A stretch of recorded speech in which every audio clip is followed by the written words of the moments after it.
क्या आपने भी अभी तक अपने परमानेंट अकाउंट नंबर यानी पैन को आधार के साथ लिंक नहीं किया है? तो 31 मार्च से पहले ये काम कर लीजिए, क्योंकि आधार के साथ पैन को लिंक करने की आखिरी तारीख यही है। इसके बाद ऐसा करने के लिए आपको जुर्माना भरना पड़ेगा। अगर आपने 31 मार्च तक पैन आधार को लिंक नहीं करवाया तो कई सारी परेशानियों का सामना करना पड़ सकता है। यदि 31 मार्च तक आधार के साथ पैन लिंक नहीं हुआ तो पैन बेकार या यूं कहें कि निष्क्रिय हो जाएगा। अगर पैन निष्क्रिय हो गया तो आप कई तरह के वित्तीय लेन देन नहीं कर पाएंगे।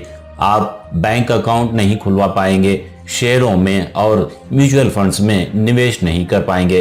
टैक्स एक्सपर्ट्स के मुताबिक अगर आप कहीं अपने निष्क्रिय पैन का उल्लेख करते हैं तो यही माना जाएगा कि आपके पास पैन नंबर नहीं है। इसके लिए आपको इनकम टैक्स एक्ट 1961 के तहत जुर्माना भी देना पड़ सकता है। सेक्शन 272 के तहत पैन न बताने या न होने पर 10,000 रुपए तक का जुर्माना लगाने का प्रावधान है। हालांकि अच्छी बात यह है कि आप सरकार की बताई गई अंतिम तारीख बाद भी अपने पैन को आधार से लिंक करवा सकते हैं, लेकिन इसके लिए आपको पेनल्टी भरनी होगी। पेनल्टी भरने और लिंक प्रोसेस पूरा होने के बाद आपका पैन एक बार फिर से ऑपरेटिव बन जाएगा और आप इसका इस्तेमाल फाइनेंशियल ट्रांजैक्शन में कर पाएंगे। अगर आप इस पेनल्टी से बचना चाहते हैं तो ये काम 31 मार्च से पहले जरूर कर लें।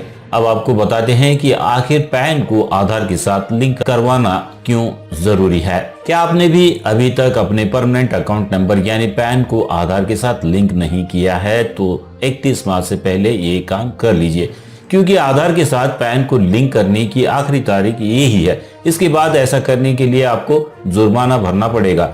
आधार के साथ पैन को लिंक करने का कानून 2017 के बजट में पेश किया गया था। इसके लिए इनकम टैक्स एक्ट में एक नया सेक्शन 139AA जोड़ा गया। सेक्शन 139AA के मुताबिक प्रत्येक व्यक्ति जिसे 1 जुलाई 2017 तक पैन जारी किया गया है और वो आधार नंबर प्राप्त करने के योग्य है, उसे अपने पैन को आधार से लिंक करवाना अनिवार्य हो गया है। इतना ही नहीं, इनकम टैक्स रिटर्न फाइल करते वक्त आधार नंबर बताना भी अनिवार्य कर दिया गया है। इसलिए इन दोनों का आपस में लिंक होना जरूरी है।